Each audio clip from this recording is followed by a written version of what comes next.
अस्मत्परमगुरुभ्यो नमः। अस्मत्सर्वगुरुभ्यो नमः। श्रीमते वेदांत रामानुज महादेशिकाय नमः। श्रीमद्वेदांत रामानुज मुनिकरुणा लब्धवेदांत यस्मं श्रीमत्श्रीवादयोगीश्वर गुरुपदयोरर्पितः स्वात्मभारं श्रीमत्श्री रङ्गनाथार्पय मुनिकृपया प्राप्तमोक्षाश्रमं श्रीमत्श्री वेदांत रामानुज मुनिमपरं संशये देशिकेन्द्रं श्रीमान् वेङ्कटनाथार्यः कवितार्किककेसरी वेदांताचार्यवर्यो मे सन्निधत्तां सदा हृदि। நமஸ்தபாய் நமஸ்காரங்கள்.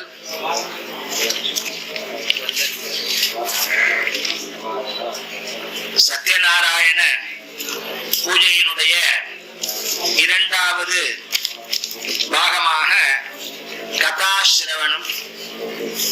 இந்த கதாஸ்ரவணம் முக்கியமான பாகம்.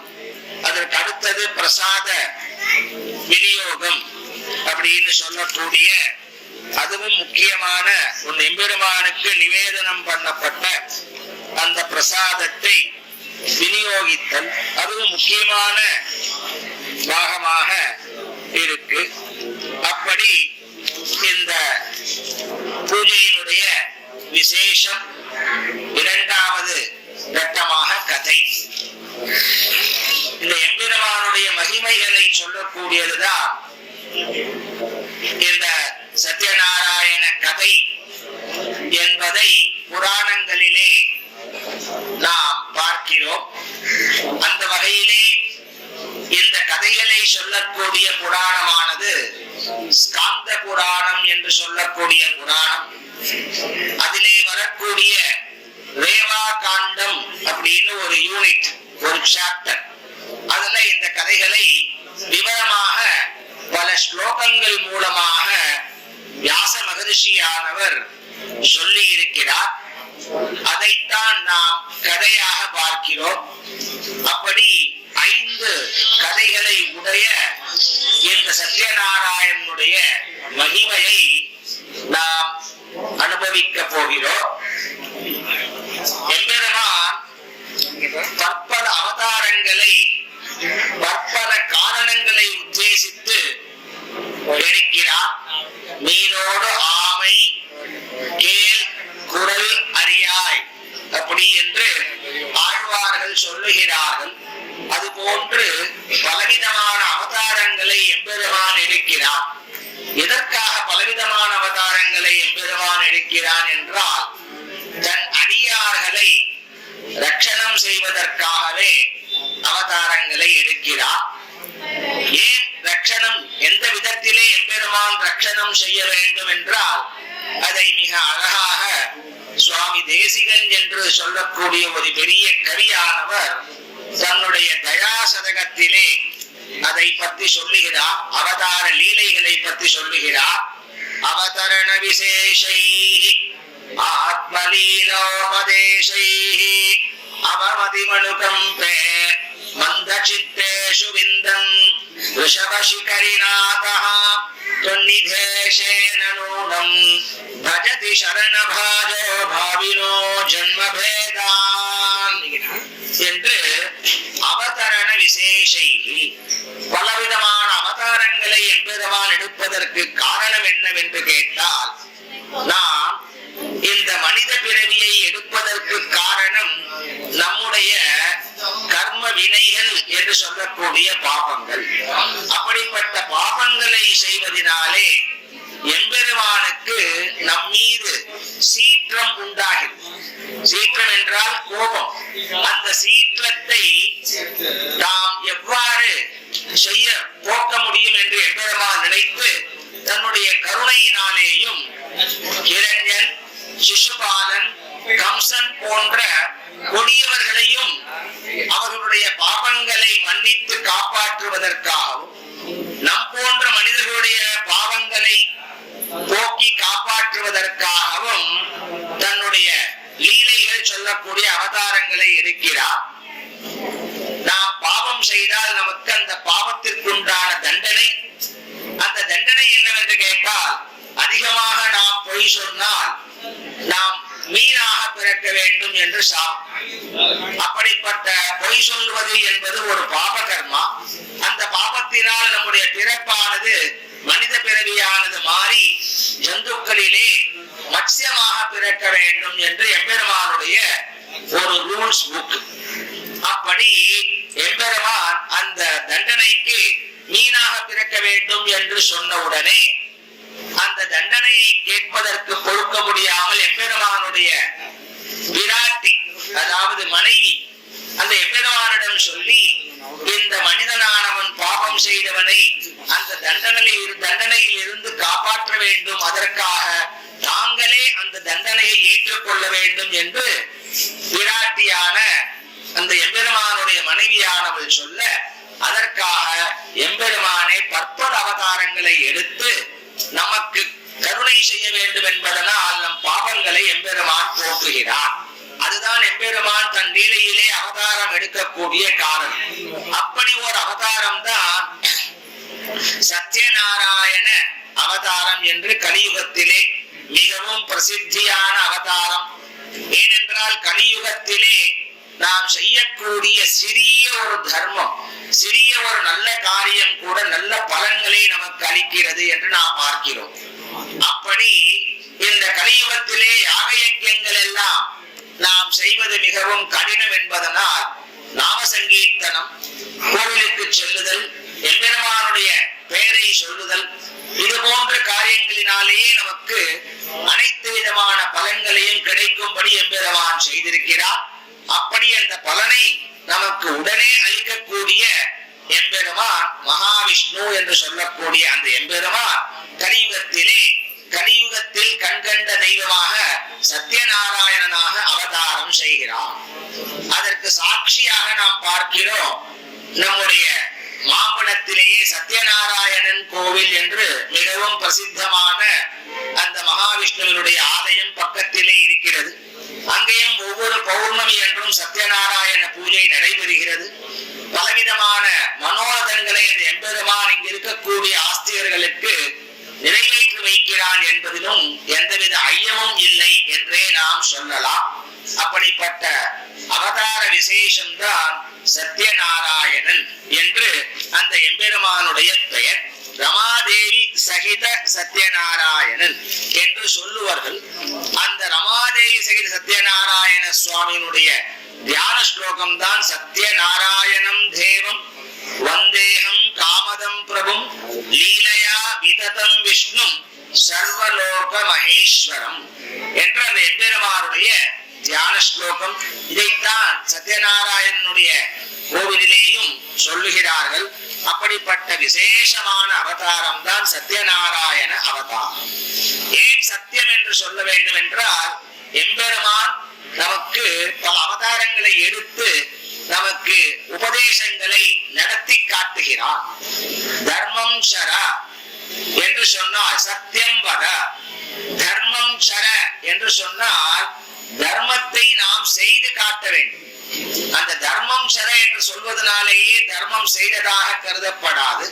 தர்மம் சர சத்தியம் வதா என்றால் எம்பெருமான் அவற்றை அவதாரங்களினாலே நமக்கு எடுத்து காட்டுகிறான். அதற்காகத்தான் இந்த அவதாரம். அப்படிப்பட்ட விசேஷமான அவதாரம் சத்யநாராயண அவதாரம். நைமிஷாரண்யம் என்று சொல்லக்கூடிய மிக உயர்ந்ததான ஒரு திவ்ய தேசம். திவ்ய தேசம் என்றால் ஆழ்வார்களால் மங்களாசாசனம் செய்யப்பட்ட இடம் என்று பெயர். அப்படி எம்பெருமான் குடியிருக்கக்கூடிய, எம்பெருமான் வசிக்கக்கூடிய இடம் நைமிஷாரண்யம் என்று சொல்லக்கூடிய அடர்ந்த காடு. அந்த காட்டிலே நாம் செய்யக்கூடிய தர்மங்கள், தானங்கள், நல்ல காரியங்கள் எல்லாம் பலவிதமாக பன்மடங்காக பெருக்குகிறது அந்த காரியங்கள் என்று சாஸ்திரங்கள் சொல்லுவதனால் அங்கே ஒரு சமயம் சௌனகாரி மகரிஷிகளும் சூத பௌராணிகர் என்று சொல்லக்கூடிய இந்த புராண கதைகளை சொல்லக்கூடியவர்களும் ஒரு சமயம் அங்கே ஒன்றாக கூடினார்கள். அந்த சமயத்திலே சத்ர யாகம் என்று ஒரு யாகத்தை பகலிலே செய்து மாலை வேளையிலே அந்த எம்பெருமானுடைய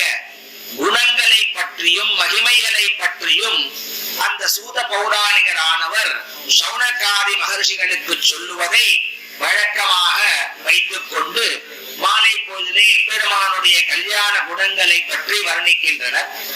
அந்த சந்தர்ப்பத்திலே சௌனகாரி மகரிஷிகள் என்றால் சௌனகர் முதலிய மகரிஷிகள் ஆக அனைத்து மகரிஷிகளும் ஒன்று கூடினர் அங்கே. அப்படி இந்த மகரிஷிகளுக்கெல்லாம் மிகுந்த சந்தேகமானது வந்தது. அப்ப சந்தேகம் வரும்பொழுது சூத பௌராணிகர் என்பவரிடம் இந்த கேள்வியை கேட்டனர். என்ன என்று கேட்டால், இந்த சம்சாரம் என்று சொல்லக்கூடிய இந்த உலகத்திலே இந்த சம்சாரமானது மிகுந்த துக்கமயமானது, இன்பமும் துக்கமும் கலந்ததுதான் இந்த உலகியல் வாழ்க்கையானது. இந்த உலகியல் வாழ்க்கையிலே அனைத்து விதமான பிறப்புகளையும் மனிதன் எடுத்து மிகுந்த துன்பத்துக்கு ஆளாகி சம்சாரம் என்று சொல்லக்கூடிய கடலிலே சிக்கிக் கொண்டு தவிக்கிறான். அப்படிப்பட்ட துக்க விசிதமான உலகத்திலே இந்த ஜீவாத்மாக்கள் என்று சொல்லக்கூடிய நம் போன்றவர்களும் பிராணி வர்க்கங்களும் எதை செய்தால், எந்த தேவதையை நாம் வணங்கினால் நமக்கு இந்த சம்சார உலகியல் வாழ்க்கையிலிருந்து விடுபட்டு மோட்சம் என்பதை அடைய முடியும் என்று இந்த மகரிஷிகள் சூத பௌராணிகர் என்று புராண கதைகளை சொல்லுபவரிடம் சந்தேக கேள்வியை கேட்டனர். அதற்கு இதைத்தான் நாம் விஷ்ணு சகஸ்ரநாமத்திலும் பார்க்கிறோம்.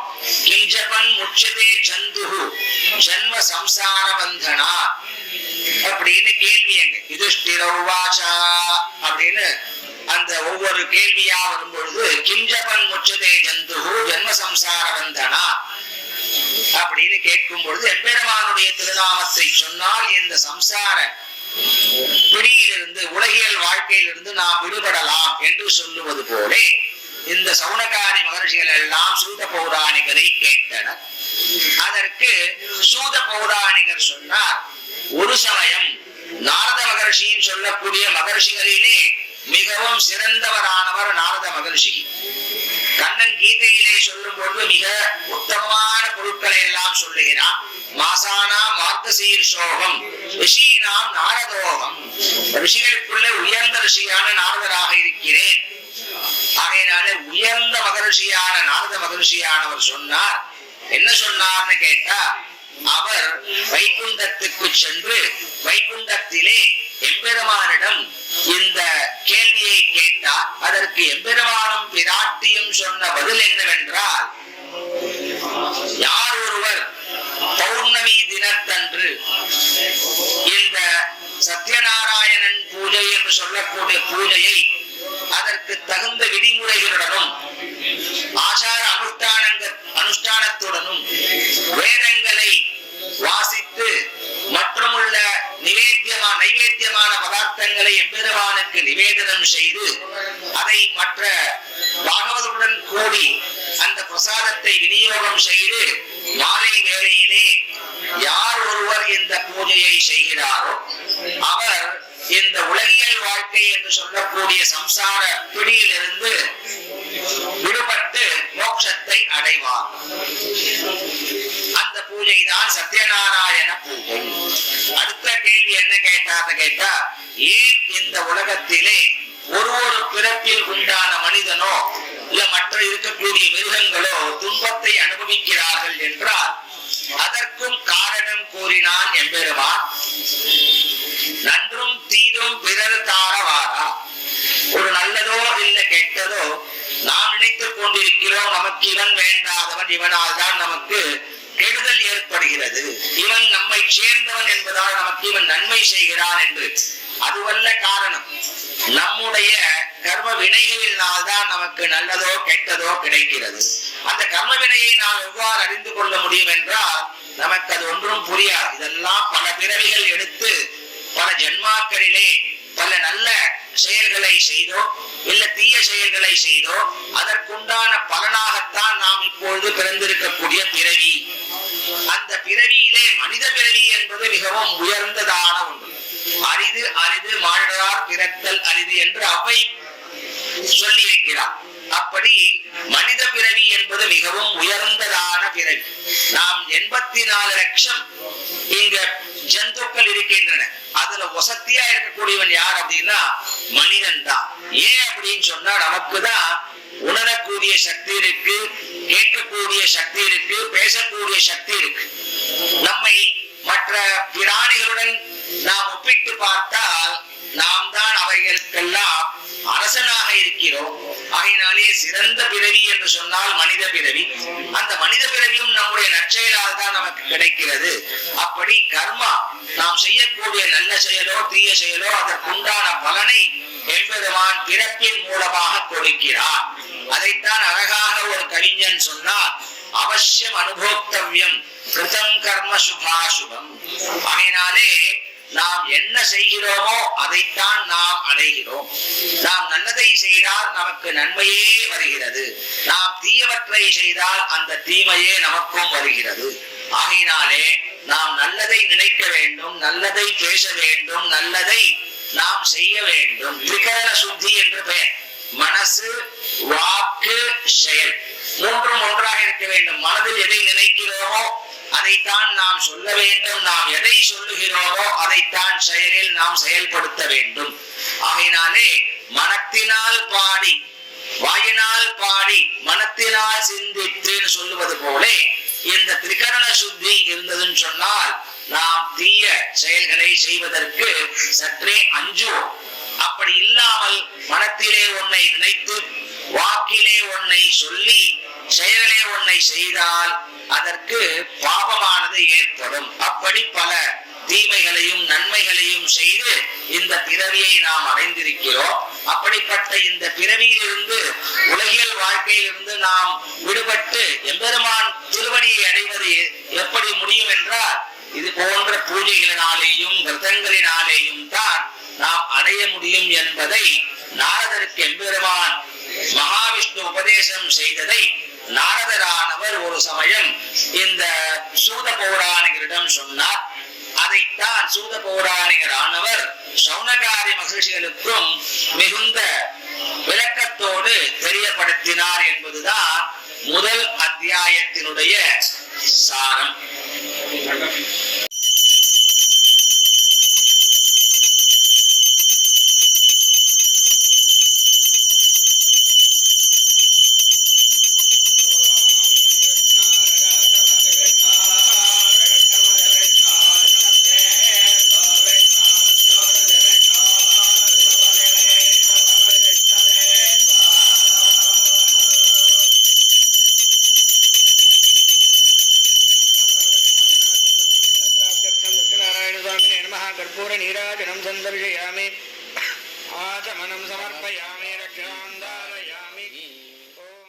இரண்டாவது அத்தியாயம். இப்படிப்பட்ட பெருமாளுடைய நாராயணன் சொல்லவருடைய பெருமை என்னவென்றால் அதை அழகாக திருமங்கை ஆழ்வார் என்பவர் தன்னுடைய திவ்ய பிரபந்தத்திலே சொல்லுகிறார். குலம் தரும் செல்வம் தந்திடும் அடியார் படுதுயராயினையெல்லாம் நிலம் தரும் செய்யும் நீல் விசும்பருளும் அருளொடு பெருநிலம் அளிக்கும் வளம் தரும் மற்றும் தந்திடும் பெற்ற தாயினும் ஆயின செய்யும் நலம் தரும் சொல்லை நான் கண்டு கொண்டேன் நாராயணா என்னும் நாமம். இப்படி இந்த நாராயணன் சொல்லக்கூடிய பெயர் என்னென்னவெல்லாம் நமக்கு செய்யும் என்பதை இந்த தமிழ் பாசுரத்திலே நாம் தெரிந்து கொள்கிறோம். நல்ல வைஷ்ணவ குலத்தை தந்திடும், அது மட்டுமல்லாமல் செல்வத்தை தந்திடும். கைங்கரியம் என்று சொல்லக்கூடிய செல்வத்தையும் அடியார்கள் படக்கூடிய துயரத்திலிருந்து அவர்களை விடுபடுபடி செய்யும். நிலம் தரும் நீல் விசும்பருளும்னா வைகுண்டம் சொல்லக்கூடிய மோட்சத்தை கொடுக்குமா. அப்படி அருளோடு பெருநிலம் அளிக்கும். இங்க இருக்கிற காலத்திலே அந்த கிருபையோடு நமக்கு இருக்கக்கூடிய சௌகரியத்தையும் தந்திடும். வளம் தரும் மற்றும் தந்திடும். வளம்னா நல்ல இங்க பொருள் வளமும் மற்ற சௌகரியங்களும் தரக்கூடியது. பெற்ற தாயினுமாயின செய்யும். நம் தாய் தந்தையர்கள் எவ்வாறு நமக்கு உபகாரம் செய்வார்களோ அதை காட்டிலும் அதிகமாக இந்த திருநாமமானது நமக்கு நமக்கு நன்மைகளை செய்யும். அப்படிப்பட்ட நலம் தரும் சொல்லை நான் கண்டு கொண்டேன். நல்ல ஒரு இந்த நாராயணான் சொல்லக்கூடிய நாமத்தை நான் தெரிந்து கொண்டேன். நாராயணா என்னும் நாமம் என்று ஆழ்வார் அவருக்கு இந்த பக்தி, அதாவது எம்பெருமானுடைய ஞானம் வந்தவுடனே இந்த பாசுரத்தை சொன்னார். அதற்கு முன்பு அவர் இந்த பக்தி நெறியிலே இல்லாமல் தன் மனம் தோன்றின வழியிலே அவர் அலைந்து திரிந்து பின்பு எம்பெருமானை கண்டு கொண்டார். அதிலே முதல் பாசுரம் இந்த நாராயண சப்தத்தினுடைய அர்த்தத்தை சொல்லக்கூடியது. அப்படி வாயினால் நமோ நாரணமே என்று சொல்லக்கூடிய உயர்ந்ததான இந்த நாராயணன் அப்படின்னு சொல்லக்கூடிய எம்பெருமானுடைய பெருமை, அப்படிப்பட்ட பெருமையை உணர்ந்து மேலும் இந்த கதையினாலே இந்த விரதத்தை செய்ததினாலே எவரேனும் பலன் பெற்றிருக்கிறார்களா என்று சூத பௌராணிகரிடம் சௌனகாரிகள் கேட்க மேலும் ஒரு விற்த்தாந்தத்தை சூத பௌராணிகர் சொல்லுகிறார். காசி கஷேத்திரம் என்று மிகவும் பிரசித்தியான வேத விற்பன்னர்கள் இருக்கக்கூடிய ஒரு க்ஷேத்திரம். அந்த க்ஷேத்திரத்திலே அனைத்து வேதங்களையும் அறிந்த அந்தணர் ஒருவர் தன்னுடைய வறுமையினாலே மிகுந்த கஷ்டத்தை அனுபவித்துக் கொண்டு தன்னுடைய குடும்ப பரிபாலனத்திற்கே திரவியங்கள் இல்லாமல் அவர் உஞ்சவருத்தி என்று சொல்லக்கூடிய செயலை பகவன் நாமாவை சொல்லிக் கொண்டு ஊர் ஊராக தெரு தெருவாக திரிந்து அந்த பிக்ஷையை எடுத்து தானும் உண்டு தன்னுடைய பரிவாரத்தையும் காப்பாற்றிக் கொண்டு வந்தார். அவர் தன்னுடைய இந்த வறுமை தாரித்ரியத்தை நொந்து கொண்டு நம்மால் இந்த கடுமையான கோடை காலத்திலே செல்ல முடியவில்லையே, இப்படி எம்பெருமான் நமக்கு இந்த ஒரு கதியை கொடுத்து விட்டானே என்று மனதிலே மிகுந்த துக்கத்தோடு ஒரு நாள் உஞ்சுவிருத்தி செய்வதற்காக செல்லுகிறார்.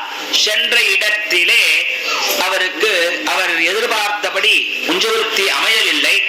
களைப்பினாலே அந்த கோடையினுடைய தாக்கத்தினாலும் களைப்பாறுவதற்காக ஒரு மரத்தடியிலே சற்றே அமர்கிறார். அந்த தருணத்திலே ஒரு வயதான ஒரு கிழவர் போலே இந்த எம்பெருமான் வடிவம் கொண்டு அந்த அந்தணரிடம் வருகிறார். அந்த அந்தணரிடம் வந்து உன்னுடைய கஷ்டம் என்னவென்று எனக்கு புரிகிறது, உன்னை பார்த்தாலே மனதிலே ஏதோ ஒரு கலக்கம் தோன்றுவது போல இருக்கிறது, உனக்கு என்ன கஷ்டம், ஏன் இவ்வாறு வருத்தத்தோடு தென்படுகிறாய் என்று கேட்டவுடனே இந்த அந்தனுக்கு மனதிலே ஒரு ஆறுதல் ஏற்பட்டது. நம்மை கேட்பார் யாரும் இல்லாமல் நாம் மனதிலே கஷ்டப்பட்டு கொண்டிருக்கிறோம், யாரோ ஒரு வயது முதிர்ந்தவர் வந்து நம்மை இவ்வாறு கேட்கிறாரே, இது நமக்கு மனதிலே ஆறுதல் தரக்கூடியதாக இருக்கிறது என்று அவரிடமே, உனக்காவது என்னுடைய கஷ்டம் தெரிகிறது, என்னை படைத்த இந்த இறைவனுக்கு இந்த கஷ்டம் தெரியவில்லையே, எனக்கு ஏதாவது ஒரு வழியை காட்ட வேண்டும் என்று கேட்கும் பொழுது அவரும் இந்த சத்யநாராயணனுடைய மகிமையை சொல்லி, இந்த பூஜையை நீ பௌர்ணமி என்று அந்தணர்களை வரவழைத்து அந்தணர்களோடு இந்த பூஜையை சுத்தமாகவும் ஆச்சாரத்தோடும் அனுஷ்டானத்தோடும் நீ பலவிதமான நைவேத்தியங்களை எம்பெருமானுக்கு நிவேதனம் செய்து அதை அந்தணர்களுக்கு கொடுத்து நீயும் உண்டு வந்தால் உனக்கு அந்த எம்பெருமானுடைய அனுகிரகமானது கிடைக்கும், இதை நீ நம்பு என்று சொல்லிவிட்டு உடனே அந்தர்தானமாகி விட்டார், மறைந்து விட்டார். வந்தவர் யார் என்று திரும்பி பார்க்கும் பொழுது அவனுக்கு தோன்றுகிறது, வந்தவர் வேறு யாரும் இல்லை, எம்பெருமான் தான் என்று நினைக்கிறான். அந்த எம்பெருமான் எப்படிப்பட்டவனாக இருக்கிறான் என்றால், சடாபடல பீஷணே சரபசாட்டஹாசோத்வடே ஸ்புரக்திபதித்படஸ்புடிகேபி வக்த்ரே கிருதே கிருபாகபடகே சரிந்தனுஜடிம்பதத்தஸ்தனா சரோஜசிருசாதுஷா விதிவிஷஜ்யதே வியஜ்யதே. ஒரு மின்னல் மாதிரி வந்த வேகத்திலே மறைந்து விட்டான். வந்தது யாருமல்ல, அந்த எம்பெருமான் தான் என்று உணர்ந்தான். உணர்ந்தவுடனே அந்த எம்பெருமான் காட்டிய வழியிலேயே அந்த எம்பெருமானுக்கு நாம் பிரதி பௌர்ணமி இந்த பூஜையை செய்ய வேண்டும், விரதத்தை அனுஷ்டிக்க வேண்டும் என்று மனதிலே சங்கல்பம் செய்து கொண்டு மேற்கொண்டு அவன் பிக்ஷைக்காக உஞ்சுவிருத்திக்காக சென்றான். சென்ற விடமெல்லாம் இவனுக்கு எதிர்பார்த்த அளவை விட மிக அதிகமான உஞ்சுவிருத்தி அந்த திரவியங்கள் எல்லாம் கிடைத்தது. தானும் மனதிலே சங்கல்பம் செய்து கொண்டான். அப்படி சங்கல்பம் செய்வது போலே செய்து கொண்டு இந்த பூஜையை தன்னுடைய சுற்றத்தாருடன் செய்து வந்தான். அப்படி செய்தும் தருணத்திலே பூஜையெல்லாம் முடிந்து பிரசாத விநியோகமானது நடக்கிறது. அப்பொழுது ஒரு விறகு வியாபாரியானவன் தன்னுடைய விறகுகளை எல்லாம் விற்றுவிட்டு அவன் அலைந்து திரிந்து களைப்போடே தாகத்தினாலே அங்கே ஏதாவது நமக்கு ஜலமானது கிடைக்கும் என்று எண்ணிக்கொண்டு வருகிறான். பார்த்தால் கோலாகலமான பூஜை, மிகுந்த கூட்டத்தோடு பக்தி ஸ்ரத்தையோடு ஜனங்கள் எல்லாம் இருப்பதை கண்டான். அவர்கள் என்ன செய்கிறார்கள் என்று சற்று கவனித்து அந்த பூஜை முடிந்தவுடனே இந்த அந்தணனானவன் வந்திருந்த விறகு வியாபாரிக்கும் பிரசாதத்தை கொடுத்தான். அவனும் பிரசாதத்தை வாங்கி அமர்ந்த அந்த பிரசாதத்தை உண்ட பின் அவன் சந்தேகத்தை கேட்டான். எனக்கு ஜலம் வேண்டும், குடிக்க தண்ணி வேண்டும் என்று கேட்ட உடனே தண்ணியையும் கொடுத்தார்கள். நானும் மிகுந்த ஏழைதான், எனக்கும் இந்த விறகு எல்லாம் இருக்கவில்லை. ஆகையினாலே நானும் இந்த வறுமையிலிருந்து மீண்டு எம்பெருமானுக்கு கைங்கரியம் செய்வதற்காக எனக்கு செல்வம் வந்தால் பரவாயில்லை, என்ன செய்ய வேண்டும் என்று உடனே அந்த அந்தணன் தன்னுடைய நிலைமையையும் தன்னுடைய அந்த நிகழ்ச்சியை இவனுக்கு எடுத்து உரைத்து, நீயும் இந்த பகவானுடைய பூஜையை செய்தால் உனக்கும் மேல் மேலே அபிவிருத்தியானது ஏற்படும் என்று சொல்ல, என்னாலே இந்த பூஜையை செய்ய முடியுமா என்று கேட்டவுடன் அதற்கு அவன் சொன்னான், அந்தணர் முதல் அந்தியர் வரை யாவரும் இந்த பூஜையை எந்த ஆடம்பரமும் இல்லாமல் செய்யலாம்.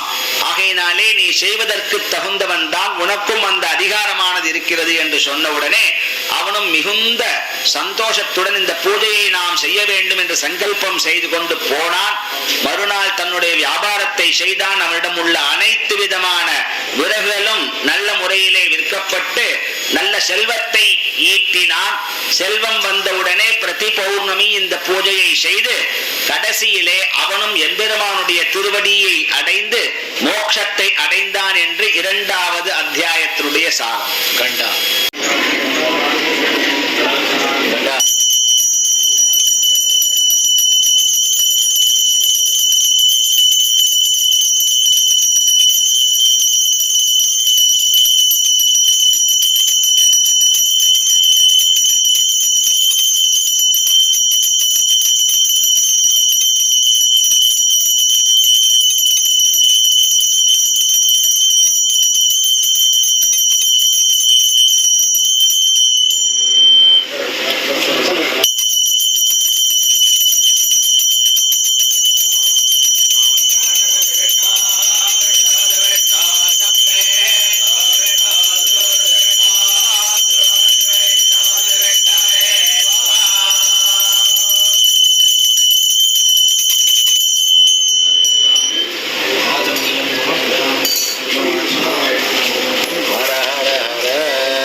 சொல்லக்கூடிய தர்மம் மிகுந்த நேர்மையான ஒரு அரசன் அந்த நாட்டை ஆண்டு வந்தான். அங்கே இருக்கக்கூடிய மக்களுக்கு இந்த அரசன் மீது மிகுந்த நம்பிக்கை ஏற்பட்டது. மாதம் மும்மாறி பெய்தது. தாரித்யம் என்பதே இல்லாமல் அனைத்து மக்களும் மிகவும் மகிழ்ச்சியாக அந்த அரசனுடைய ஒரு அரசாட்சியிலே மிகுந்த மகிழ்ச்சியோட இருந்தனர். அனைவருக்கும் எல்லா சமயங்களிலும் இந்த அரசனால் உதவிகள் எல்லாம் செய்யப்பட்டது. ஆனால் அரசனுடைய அரண்மனையிலே அந்த அரசனுக்கு மனதிலே நிம்மதி இல்லை. என்ன நிம்மதி இல்லை என்றால், நான் இத்தனை பணிகளையும் நேர்மையாகவும் தர்ம மூலமாகவும் செய்கிறேன், ஆனால் எனக்கு ஒரு மக்கட் சந்ததி இல்லையே என்று வருத்தத்திலே அவன் மிகுந்த துக்கத்தோடு அமர்ந்திருந்தான். அப்பொழுது அவனுக்கும் இந்த சத்யநாராயண பூஜையை செய்யும்படி யாரோ ஒரு பெரியவர் உபதேசம் செய்ததை அவன் அனுசரித்து இந்த பூஜையை செய்து வந்தான். அவன் செய்ததின் பலனாக அவனுக்கு நல்லதோர் சந்ததியானது ஏற்பட்டது. அந்த சந்ததி ஏற்பட்ட உடனேவே அவன் மிகுந்த சந்தோஷத்தோடு அந்த பூஜையை நாம் பலருக்கும் உபதேசம் செய்ய வேண்டும் என்று எண்ணியிருந்தான். அந்த சமயத்திலே ஒரு வணிகன் அவன் இருக்கக்கூடிய நாட்டிற்கு வந்தான். வந்தவுடன் அவன் பார்த்தான், இந்த பூஜையை நீங்கள் வெகு விமர்சையாக செய்கிறீர்களே, இந்த பூஜையினாலே உங்களுக்கு என்ன பலன் ஏற்பட்டது என்று பூஜையிலே கலந்து கொண்ட பின் கேட்டான். அதற்கு அந்த அரசனும் மிக விரிவாக, எனக்கு மக்கட்பேறு வேண்டும் என்று நான் மனதில் நினைத்து இந்த விரதத்தை அனுஷ்டித்து வந்தேன். ஆகையினாலே இந்த மக்கட்பேறு உடனேவே எனக்கு எம்பெருமான் அனுகிரகம் செய்தான். ஆகையினாலே நான் விடாமல் அதை செய்து வருகிறேன் என்று சொன்னவுடன், எனக்கும் இதே கவலைதான் மனதிலே இருக்கிறது. எனக்கும் திருமணமாகி பல வருடங்கள் ஆகியும் நல்லதொரு குழந்தையானது ஏற்படவில்லை என்று என்னுடைய மனைவிக்கும் மிகுந்த துக்கம். ஆகையினால் நானும் இந்த பூஜையை, இந்த உபதேசத்தை ஏற்று விரதத்தை அனுஷ்டிக்கலாமா, அனுஷ்டித்தால் எனக்கும் மக்கட் சந்ததி உண்டாகுமா என்று அவனிடம் வினவினான். அரசனும் மிகுந்த மகிழ்ச்சியோட அவனுக்கு இந்த விரத முறையை உபதேசம் செய்தான். அந்த உபதேசம் செய்ததை நான் மனதில் கொண்டு தன்னுடைய வீட்டிற்கு சென்று தன் மனைவியிடம் இந்த செய்தியை சொன்னான். மனைவிக்கு மிகுந்த சந்தோஷம். நாமும் இந்த பூஜையை பிரதி பௌர்ணமி அனுஷ்டிக்கலாம் என்று சொன்னால், அப்படி இவ்விருவர்களும் மனதிலே இந்த நம்பிக்கை வளர்த்த உடனேவே நல்லதொரு குழந்தையானது அந்த வணிகனுக்கு பிறந்தது. குழந்தை பிறந்த உடனேவே அவனுடைய வணிகனுடைய மனைவி சொன்னால், நாம் முன்போலே செய்த ஒரு அந்த உறுதிமொழிப்படி இந்த பூஜையை நாம் செய்யலாமே என்று. அதற்கு வணிகனானவன் மறுத்துவிட்டு, இந்த குழந்தைக்கு திருமணம் ஆன பின்பு நாம் இந்த பூஜையை செய்யலாம் என்று தடுத்து நிறுத்திவிட்டான். அந்த பெண்ணானவளும் நாளொரு மேனியும் பொழுதொரு வண்ணமுமாக வளர்ந்து அந்த பெண்ணிற்கும் தகுந்த இடத்திலே நல்லதொரு கணவனை இந்த வணிகனும் அவனுடைய மனைவியும் அந்த நல்ல வணிகனை கண்டுபிடித்து திருமணத்தையும் நடத்தி வைத்தார்கள். திருமண நிகழ்வும் முடிந்தது. மறுபடியும் தன்னுடைய மனைவியானவள் இந்த வணிகனுக்கு நினைவுபடுத்தினால், நாம் செய்ய வேண்டிய பூஜையை நாம் பிரார்த்தனையை செய்யாமல் விட்டுவிட்டோமே, எம்பெருமானிடம் தெய்வ குற்றமானது ஏற்பட போகிறது என்று. அதற்கும் அந்த வணிகன் சொன்னான், கவலைப்படாதே, தன்னுடைய குழந்தைக்கு, பெண்ணிற்கு குழந்தை பிறந்த பின் நாம் செய்யலாம் என்று அதையும் தட்டி கழித்து விட்டான். எம்பெருமான் பார்த்தான், இவை அனைத்தும் இவனுக்கு உபகாரம் செய்த பின்பு நம்மை இவன் ஏற்பதற்கு மறுக்கிறான், இவனுக்கு பாடம் புகட்ட வேண்டும் என்று எம்பெருமான் நினைத்த மாத்திரத்திலேயே இவனும் அந்த வணிகனுக்கு தன்னுடைய மருமகனுடன் கூட வேறொரு நாட்டிற்கு வியாபாரம் செய்வதற்காக புறப்பட்டான். புறப்பட்ட சமயத்திலே இங்கே இவனுடைய மனைவி, மகள் அவர்கள் எல்லாம் பொருள்கள் திருடனால் களவாடப்பட்டு அவர்கள் வறுமையிலே சிக்கி தவித்தனர். இந்த வணிகனும் தன்னுடைய மருமகனும் வேறொரு நாட்டிற்கு சென்று அங்கே இருக்கக்கூடிய அரசனை சந்திக்க வேண்டும் என்று நினைத்து ஒரு இடத்திலே தங்கி உள்ளார்கள். அப்படி தங்கியிருக்கிற சமயத்திலே அந்த அரண்மனையிலே சில திருடர்கள் உயர்ந்ததான பொருட்களை திருடிக்கொண்டு வேகமாக வந்தனர். வந்த இடத்திலே திருடர்களை துரத்துவதற்காக காவலர்கள் பின்னாடியே சென்றனர். இதை பார்த்தவுடனே இந்த திருடர்கள் பயந்து உயர்ந்த ஆபரணங்களை எல்லாம் இந்த வணிகனும் அவனுடைய மருமகனும் தங்கியிருக்க இடத்திலே விட்டுவிட்டு சென்றனர். காவலாளிகள் துரத்தி வந்து பார்த்தபொழுது இந்த உயர்ந்த ஆபரணம் பொருட்கள் எல்லாம் வணிகன் தங்கிய இடத்திலே இருந்ததை கண்டு அவன் அரசனிடம் சென்று, இந்த வணிகனும் அவனுடைய மருமகனும் தான் நம்முடைய அரண்மனையில் உள்ள உயர்ந்ததான இந்த ரத்னங்கள், வைடூரியங்கள், தங்கம் இவையெல்லாம் களவாடி விட்டான் என்று சொன்ன உடனே அரச தண்டனையாக இவ்விருவரையும் சிறையில் அடைத்தனர். இவர்கள் நிரபராதி. சிறையிலே அடைத்த உடனேவே இவர்களும் பல துன்பங்களை அனுபவித்துக் கொண்டிருந்தனர். இதனிடையிலே இவனுடைய மனைவி, வணிகனுடைய மனைவியும் மகளும் அங்கே மிகுந்த வறுமையோடு உண்ணுவதற்கு உணவு கூட கிடைக்காமல் அவர்கள் அலைந்து திரிந்து கொண்டிருந்தனர். அப்பொழுது மகளானவள் பசி தாங்க முடியாமல் ஒரு வீட்டிற்கு சென்றால் அங்கே பிரசாதம் அளிக்கப்பட்டது.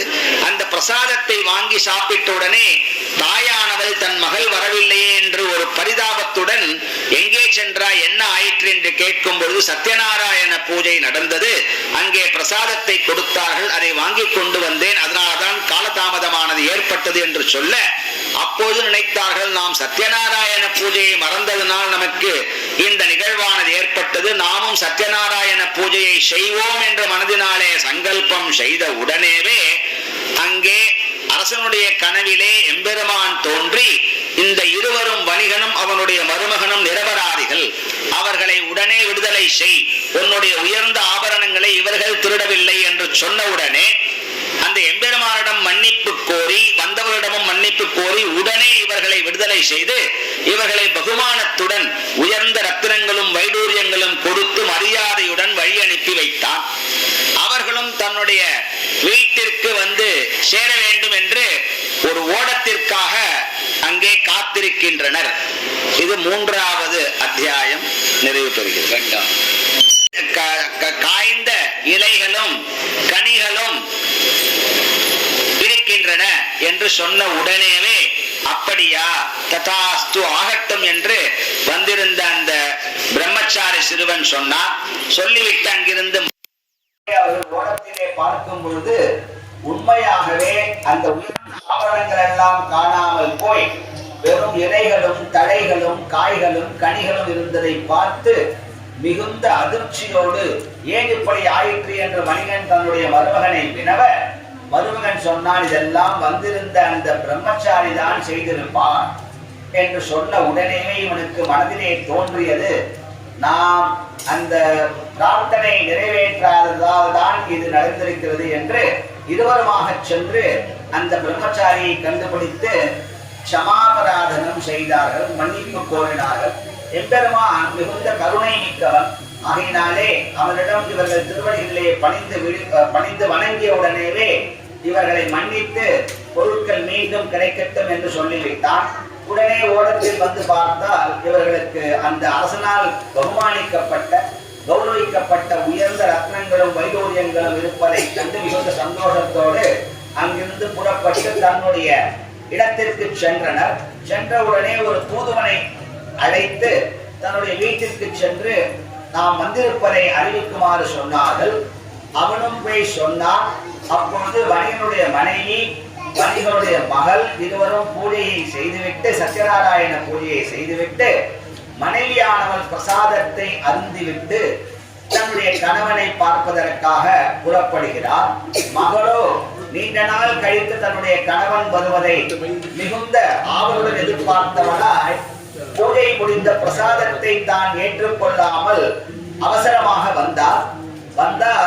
தன்னுடைய கணவன் நீரிலே முழுகி அவன் காணாமல் போனதை பார்த்தான்.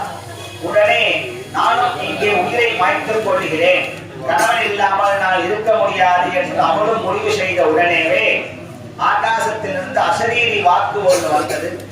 உன்னுடைய மகளானவள் தன்னுடைய மருமகனை, கணவனை காணும் ஒரு ஆவலினால் இந்த பிரசாதத்தை திரஸ்காரம் செய்துவிட்டு எடுத்துக்கொள்ளாமல் வந்துவிட்டாள். அதனால் உண்டான பலன்தான் இது.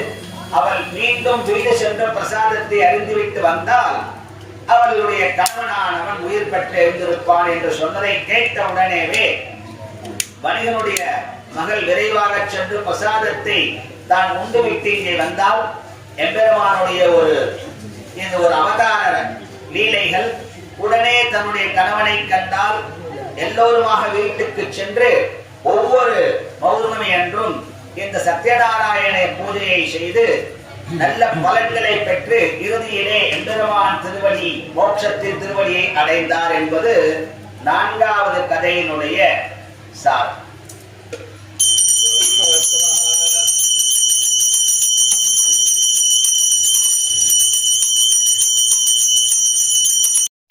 எம்பெருமான் சொல்லுகிறான், சதுர்விதா பஜந்தே மாம் ஜனாஹ சுக்ருதினோர்ஜுன ஆர்த்தோ ஜிக்ஞாசுஹு அர்த்தாப்தி ஞானீச்ச பரதர்ஷவஹ. எப்படி எம்பெருமானை நாம் வழிபடுகிறோமோ அந்த விதத்திலேயே எம்பெருமான் நமக்கு அருள் புரிகிறான் என்பதை இந்த ஸ்லோகமானது சொல்கிறது. இந்த உலகத்திலே 4 விதமான மனிதர்கள் இருக்கின்றனர். சதுர்விதாக பஜந்தே மா, என்னை பூஜிக்கின்றனர், பஜிக்கின்றனர். ஜனாஹ சுக்ருதினஹ அர்ஜுனா, சுக்ருதினோ ஜனாஹ அர்ஜுனன். அர்ஜுனவர் சொல்ற புண்ணியம் செய்தவர்கள் 4 தான். அந்த 4 என்னை பிரார்த்திக்கின்றனர். யார் அந்த 4 கேட்டா, ஆர்த்தா, மிகுந்த வருத்தத்தோடும் வறுமையோடும் இருக்கக்கூடியவர்கள், துன்பத்தோடு இருக்கக்கூடியவர்கள். நான் துன்பத்திலிருந்து விடுபட வேண்டும், எனக்கு ஏதாவது அருள் செய்ய வேண்டும் என்று மனமொழியை பிரார்த்திக்கின்றனர். ஆத்தா ஜிக்ஞாசுகு என்று சொல்லக்கூடியவர்கள் என்னுடைய அந்த பகவானுடைய இருப்பானது இருக்கா இல்லையா என்று என்னை பரீட்சை செய்வதற்காக, மேலும் என்னை பற்றி தெரிந்து கொள்வதற்காக பிரார்த்தனை செய்கின்றார். அப்படிப்பட்டவர்கள் ஜிக்ஞாசுகு. அர்த்தார்த்தி சில மனிதர்கள் இருக்கின்றார்கள், எனக்கு நிறைய பணம் வேண்டும், சௌக்கியம் வேண்டும், வேற எதுவும் வேண்டாம், உன்ட்டு அதுதான் நான் கேட்கிறேன்னு அது வாங்கிட்ட உடனே அவனை மறந்துடுவான். அப்படிப்பட்டவர்கள் அர்த்தார்த்தி. உண்மையிலே யார் சிறந்தவன் என்று கேட்டால் ஞானீச்ச பரத ரிஷபா. ஞானி என்றால் எனக்கு எந்த விதமான சௌக்கியமும் எந்த விதமான பொருளும் எந்த விதமான திரவியமும் வேண்டாம், உன்னுடைய திருவடிதான் எனக்கு பலம், நீதான் வேண்டும் என்று எவனொருவன் என்னை உபாசனை செய்கிறானோ அவனே எனக்கு பிடித்தமானவன், அவனே பக்தர்களில் மிகவும் சிறந்தவன். அப்படி ஞானி, அவன்தான் ஞானி என்று சொன்னார். ஏன் என்று கேட்டால் எம்பெருமானுடைய பிரார்த்தனையை நாம் செய்யாமல் அதை மறந்து விட்டோமானால் அது மிகவும் கொடிய தெய்வ குற்றமாகும், பகவத் அபச்சாரமாகும். இதைத்தான் சுவாமி எம்பெருமானார் கத்தியத்திலே சொல்லும் பொழுது பகவத் அபச்சார பாகவத் அபச்சாராம் சர்வாபச்சாரான் க்ஷமஸ்வா என்று பிரார்த்திக்கிறார். ஆகையினாலே எம்பெருமானுக்கு நாம் பிரார்த்தித்தவற்றை நாம் சரியாக மனதில் நினைத்து அதை நாம் நிறைவேற்ற வேண்டும் என்பதுதான் 4வது அத்தியாயத்தினுடைய உயிர் நாடியான விஷயம். 5வது அத்தியாயம் என்ன சொல்றது என்று கேட்டால், துங்கத்வஜன் என்று சொல்லக்கூடிய ஒரு பெரிய அரசன், பலம் பொருந்தியவன், மிகுந்த கர்வத்தோடு தன்னை விட்டால் யாருமே இந்த ராஜ்யத்தை அரசாட்சி செய்ய முடியாது என்ற மனத்திலே ஒரு மமதையோடு இருக்கக்கூடிய, கர்வம் மிகுந்த பலம் மிகுந்த இருக்கக்கூடிய அரசன் அரசாட்சி செய்து கொண்டு வந்தான். அவனுக்கு இந்த மிருகங்களை வேட்டையாடுவதிலே மிகவும் ஆர்வம். ஆகையினாலே ஒவ்வொரு நாளுமே காலை வேளையிலே மிருகத்தை வேட்டையாடுவதற்காக காட்டிற்கு செல்வது அவனுடைய வழக்கம். அந்த விதத்திலே ஒரு நாள் காட்டிற்கு சென்று வெகு தூரத்திலே இருக்கக்கூடிய இந்த பிராணிகளை எல்லாம் வேட்டையாடி விட்டு மிகுந்த களைப்போடே வந்து ஒரு மரத்தடியிலே அமர்ந்தான். சற்றே தூரத்திலே அங்கே இருக்கக்கூடிய இடையர்கள் எல்லாம் ஒன்று சேர்ந்து சத்யநாராயண பூஜையை பௌர்ணமி அன்று மாலையிலே செய்து வந்தனர். அவர்கள் பூஜை செய்தவுடனே அங்கே சற்று தொலைவிலே பார்த்தால் அரசனானவன் ஒரு மரத்தடியிலே அமர்ந்திருப்பதை பார்த்து, முதலிலே நாம் அரசனுக்கு கௌரவம் செய்ய வேண்டும் என்று எண்ணி பிரசாத விநியோகம் செய்யும் பொழுது அரசனிடம் சென்று இந்த பிரசாதத்தை கொடுத்தார்கள். அரசனானவன் மிகுந்த கர்வத்தோடு இருப்பதனாலேயும் தனக்கு அதீனமாகத்தான் எல்லோரும் இருக்கிறார்கள் என்ற மமதையினாலே இந்த பிரசாதத்தை நான் வாங்க மாட்டேன், இளையர்கள் செய்த பிரசாதத்தை நான் எப்படி உண்ணுவேன், நானோ அரசன் என்று இருவாக்குடன் அந்த பிரசாதத்தை திரஸ்காரம் செய்துவிட்டார். அவர்களும் அரசனுக்கு பயந்து பிரசாதத்தை மீண்டும் எடுத்துக்கொண்டு வந்தனர். இவர்கள் அங்கே அமர்ந்து இந்த பிரசாதத்தை விநியோகம் செய்து தாங்களும் சாப்பிட்டார்கள். அரசனானவன் அங்கிருந்து சென்று தன்னுடைய வீட்டிற்கு அரண்மனைக்கு போனால், அரண்மனையிலே தன்னுடைய மனைவி மக்கள் யாருமே இல்லாததை பார்த்து மிகுந்த வருத்தத்தோடு எங்கே சென்றனர் என்ன என்று அவன் சற்றே அமர்ந்து யோசிக்கும் பொழுது தான் தெய்வத்திடம் செய்த குற்றம் தான் இதற்கு காரணம் என்று மனதிலே நினைத்து மீண்டும் அந்த இடையர்களை தேடி அவர்கள் பின்னே சென்றான். அங்கே இடையர்கள் சற்று தூரத்திலே அமர்ந்திருந்தனர். அவரிடம் சென்று அவரிடம் மன்னிப்பு கோரி என்னை மீண்டும் சத்யநாராயண பூஜை செய்து அந்த பிரசாதத்தை எனக்கு அளிக்குமாறு நான் உங்களை வேண்டுகிறேன் என்று சொன்னவுடனே அந்த இடையர்களும் அந்த அரசின் மீது பரிதாபம் கொண்டு பூஜையை மீண்டும் செய்து பிரசாதத்தை விநியோகம் செய்தனர். அந்த அரசனும் பிரசாதத்தை உண்டு தன்னுடைய அரண்மனைக்கு சென்றான். பார்த்தால் பழைய அரண்மனையிலே இருந்தது போலே தன்னுடைய மக்கள் மனைவி எல்லாம் வந்ததை பார்த்து மிகுந்த சந்தோஷத்தோடு அந்த அரசனும் ஒவ்வொரு பௌர்ணமி அன்றும் இந்த பூஜையை தான் செய்வதற்காக பிரதிஜை செய்தான். பிரதிஜைனா உறுதிமொழி செய்து அந்த பூஜையை செய்து வந்தான். ஆகையினாலே இந்த பூஜையினாலே நமக்கு என்ன பலன் என்று சொன்னால், நமக்கு கிடைக்காத வஸ்துக்கள் அனைத்தும் நமக்கு கிடைக்கும்.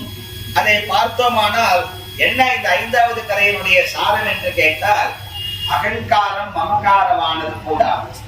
அகம் என்றால் நான் தான் உயர்ந்தவன், நானே இதையெல்லாம் செய்தேன் என்று அந்த அகங்காரம் கூடாது.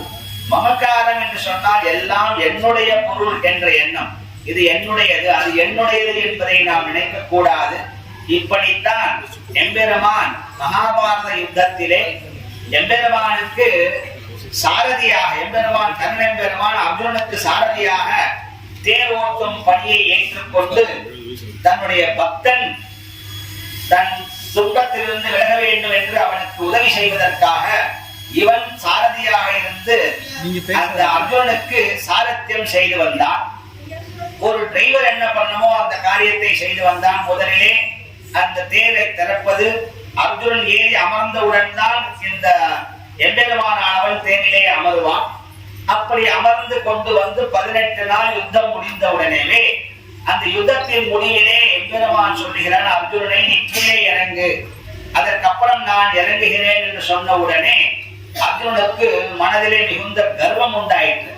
நான் தான் இங்க இருக்கக்கூடிய எதிரிகளை எல்லாம் அழித்தேன், முன்னாடி என்ன சொல்றேன்னு கேட்ட நீதான் இறங்கி எனக்கு அந்த தேர் கதவை திறப்ப, இன்னைக்கு வித்தியாசமா ஆயிடுச்சு, நான் இறங்க மாட்டேன்னு சொன்னான். அப்ப எம்பெருமான் சொன்னா, நீ இறங்கலன்னா பாரு என்ன நடக்கும்னு சொல்லிட்டு எம்பெருமான் தேரிலிருந்து குதித்த உடனேவே தேரானது தீப்பற்றி எரிந்தது.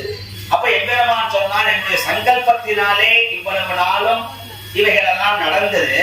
நீ ஒரு வியாஜம், ஒரு காரணம் தான், நீ ஒண்ணும் பண்ணல, நீ ஒரு காரணமாக, உன்னை காரணமாக வைத்த அனைத்தையும் நான் செய்தேன். ஆனால் உனக்கு அந்த அகம்பாவம் வந்ததுனால இதை நான் தான் செய்தேன், நான் ஏன் இறங்க வேண்டும் என்று என்னை நீ அவமானப்படுத்தி விட்டாய் என்று புரிய வைத்தான். அதற்கப்புறம் தான் அர்ஜுனனுக்கு புரிந்தது, நாம் செய்தது தவறு, நமக்கு திடீரென்று அகம்பாவமானது வந்துவிட்டதால் தான் நாம் இதை செய்தோம் என்று உணர்ந்தான். இப்படி எம்பெருமான் தன்னுடைய அவதாரங்களிலே பல லீலைகளினாலே நம்முடைய அகம்பாவத்தையும் மமகாரத்தையும் போக்கி இருக்கிறான். அது போன்று இவ்விடத்திலேயும் இந்த அரசனுடைய அகம்பாவத்தினால் தான் தன்னுடைய அரண்மனையிலே இருக்கக்கூடியவர்கள் எல்லாம் நட்டமாகிவிட்டன என்பதை உணர்ந்தான். ஆகையினாலே இந்த மமகாரம் அகங்காரம் கூடாது. இந்த கதையை நாம் கேட்பதனால் நமக்கு அனைத்து விதமான நன்மைகள் எல்லாம் நடக்கின்றன. வறுமை எல்லாம் ஒழிந்து செல்வம் வருகிறது. சிறை தண்டனை இருப்பவர்கள் சிறையிலிருந்து விடுபடுவார்கள். பாவங்கள் எல்லாம் தீருகிறது. அப்படி இந்த கதையிலே இருக்கக்கூடிய சதானந்தர் என்பவர் தான் அடுத்த பிறவியிலே குச்சேலராக வந்தார். இறகு வியாபாரியாக இருந்தவர் தான் முகனாக இருந்தார். உல்காமுகன் என்று சொல்லக்கூடிய அரசன் தான் தசரதனாக வந்தார். வணிகன் என்று சொல்லக்கூடியவன் தான் மோரத்வஜன் என்ற அரசனாக ஆனார். அதுபோன்று துங்கத்வஜன் என்பவன் சதுர்முகனான பிரம்மாவாக ஆனான். அதனாலே அனைத்து பலன்களையும் அளிக்கக்கூடிய இந்த சத்யநாராயண விரதம், சத்யநாராயண பூஜை என்பதில் எந்த விதமான ஐயமும் இல்லை என்பதை சொல்லி இந்த கதையை நாம் காதால் கேட்டால் நமக்கு அனைத்து விதமான பலன்களும் ஏற்படும் என்று ஸ்காந்த புராணத்திலே வியாச மகரிஷி சொல்லியிருக்கிறார். அது போன்று இந்த 5 கதைகள் தான் இந்த விரதத்துக்கு 2வது பாகமாக இருக்கக்கூடியது. அடுத்து எம்பெருமானுக்கு நிவேதனம் செய்யக்கூடிய வஸ்துக்களை பிரசாதமாக ஸ்வீகரித்தல் என்பது மிகவும் முக்கியமான ஒரு பாகம் இந்த சத்யநாராயண பூஜையிலே. ஆகையினாலே அனைவரும் இருந்து எம்பெருமானை தரிசித்து குருஜியை வணங்கி இந்த பிரசாதத்தை பெற்றுக்கொள்ள வேண்டும் என்று ஐஸ்வர்யா ஜாதகாலயாவின் சார்பில் பிரார்த்திக்கிறோம். கவிதார்க்கிக சிம்ஹாய கல்யாண குணசாலினே ஸ்ரீமதே வெங்கடேசாய வேதாந்த குரவே நமஹ.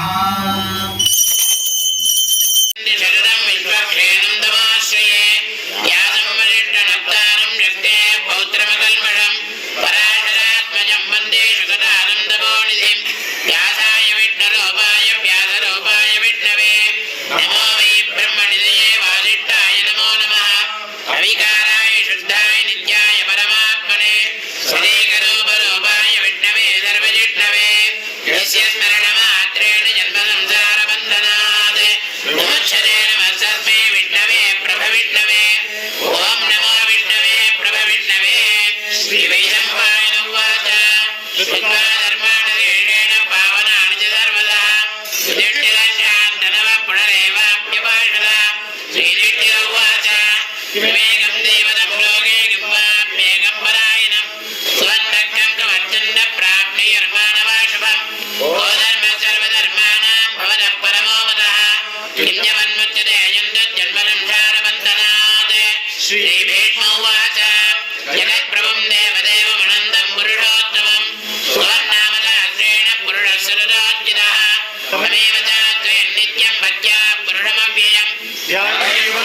యజమానస్తమేవ చ అనాదినిధనం విష్ణుం సర్వలోకమహేశ్వరం లోకాధ్యక్షం సువన్నిత్యం సర్వదుర్గాదితో భవేత్ బ్రహ్మణ్యం సర్వధర్మజ్ఞం లోకానాం కీర్తివర్ధనం లోకనాథం మహాత్మోదం జలబోధభవోద్భవం ఏకమే సర్వధర్మాణాం ధర్మోధికతమోదః యత్పత్యాం నరేకాక్షం తవైరక్షేన్నరక్షత పరమం వ్యోమాద్యేయ పరమం వ్యోమహత్తమః పరమం వ్యోమహద్బ్రహ్మ పరమం వ్యపరాయణం పవిత్రాణాం పవిత్రం వ్యోమంగళానాం చ మంగళం దైవతం దేవతానాం చ భూతానాం వ్యోమయప్పిత సర్వాణి భూతాని భవంత్యాదియుగాగమే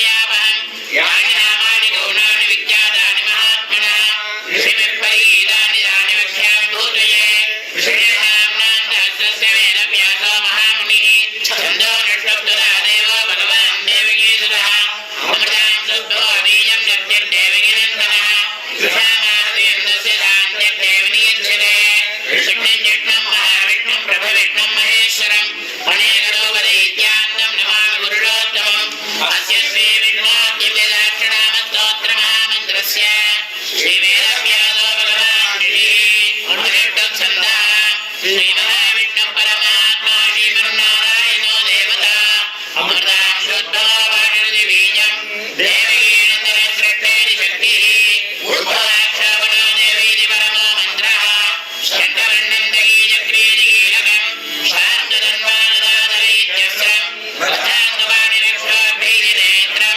సుసామాసామస్సామేతి కవచం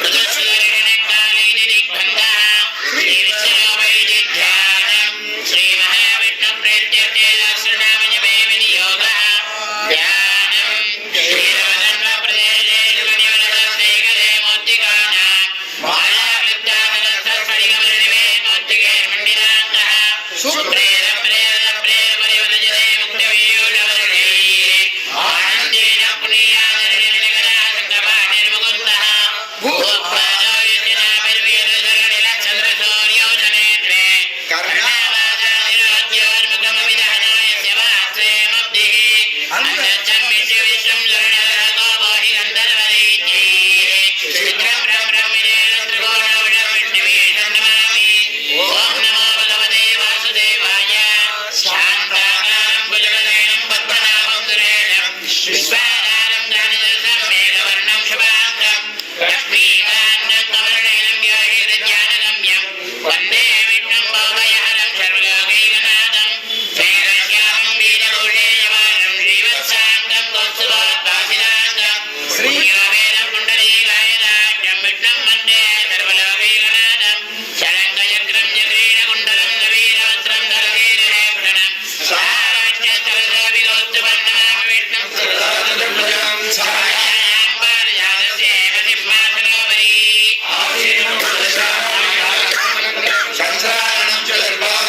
శ్రీవత్సాంగిజవక్షతం రుక్మిణీ సత్యభామాభ్యాం సహితం కృష్ణమాశ్రయే ఓం విశ్వం విష్ణుర్వషట్కారో భూతభవ్యభవ ప్రభుః భూతగర్భోజవృద్ధావో భూతాత్మా భూతభావనః భూతాత్మా పరమాత్మా చ ముక్తానాం పరమానదిః అవ్యయ పురుషసాక్షి క్షేత్రజ్ఞోక్షర ఏవ చ యోగో యోగవిదాం నేత ప్రధాన పురుషేశ్వరः నారసింహో శ్రీమాన్ జనవ పురుషోత్తమः సర్వశివస్థానద్భూతానిర్నిధిరవ్యయः సంభవో భావనావర్తా ప్రభవ ప్రభరీశ్వరः స్వయంభో శంబరాదిత్య పుష్కరాక్షో మహాశ్వరः అనాదినిధనో దాతా విధాతాదోత్తమः అప్రమేయో శ్రీకేశ పద్మనాభో వరప్రభుః విశ్వకర్మా వనస్పష్టా చ విష్ణుస్య వినోద్రువः భద్రాజ్ఞ శాస్త్ర కృష్ణో రోహితాక్ష ప్రదర్శనः ప్రభురథ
వ్యవసాయో వ్యవస్థాన సంస్థాన స్థానదో ధ్రువః పరమే పరమపట్ట తుంట పుట్ట సువేక్షణః రామో విరామో విరజో మార్గో నియోజయోదయః వీర సత్యమదాం శ్రేష్ఠ ధర్మో ధర్మవిదత్తమః వైకుంఠ పురుష ప్రాణ ప్రాణ ప్రణవ ప్రదః జన్నిగర్భ శత్రుఘ్న వ్యాప్తో వాయురదోక్షజః ఉదస్సుదర్శన కాల పరమేష్ఠీ వైగ్రహః ఉగ్ర సంవత్సర రక్ష విశ్రామా విశ్వరక్షిణః విస్తారస్తావరస్తాన ప్రమాణం బీజమవ్యయం అర్థో రత్తో మహాఘోష మహాభోగో మహాధనః అనిర్విన్నస వెంకటమో ధర్మయోగో మహామగః నక్షత్రే నక్షత్రే సమాక్షామ సమీహనః యజ్ఞయజ్ఞమహే యజ్ఞపదశత్రం దదాంకులిః సర్వదర్శే ముక్తాత్మ సర్వజ్ఞో జ్ఞానముత్తమం సువ్రత సుముఖ సోమ సుగోళ సుగర సుగృహ మనోహరో జనక్రోధో వీరవాహర్విదారణః శ్యామల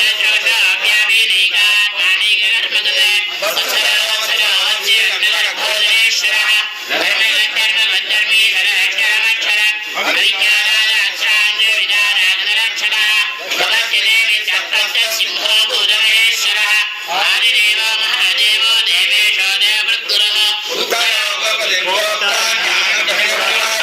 శరీరమూలమగ్నోత్త కవీంద్రో మూలదక్షిణः సోమోర్ధవస్సోమ పురుషోత్తమः నియోజ్య సద్హందో దాసాన్య సాత్వదాంపతిః శ్రీరావణేనాథాక్షి ముకుందో వినవిక్రమः అంబోడివిరణందాత్మ మహోదృశ్యోంతకः అజో దుర్లభ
Vasudeva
Thank you.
पशुमान् भवति चन्द्रमावान् पुष्पमान् प्रजावान् पशुमान् भवति एवं वेद योगमायुधं वेद आयुधवान् भवति अतिर्वापामायुधम् आयुधवान् भवति योगं वेद आयुधं वेद आयुधवान् भवति आगोमान् वेद आयुधम् आयुधवान् भवति एवं वेद योगमायुधं वेद आयुधवान् भवति वायुर्वापामायुधम् आयुधवान् भवति यो वायोरायुधं वेद आयुधवान् भवति आमोवै वायोरायुधम् आयुधवान् भवति एवं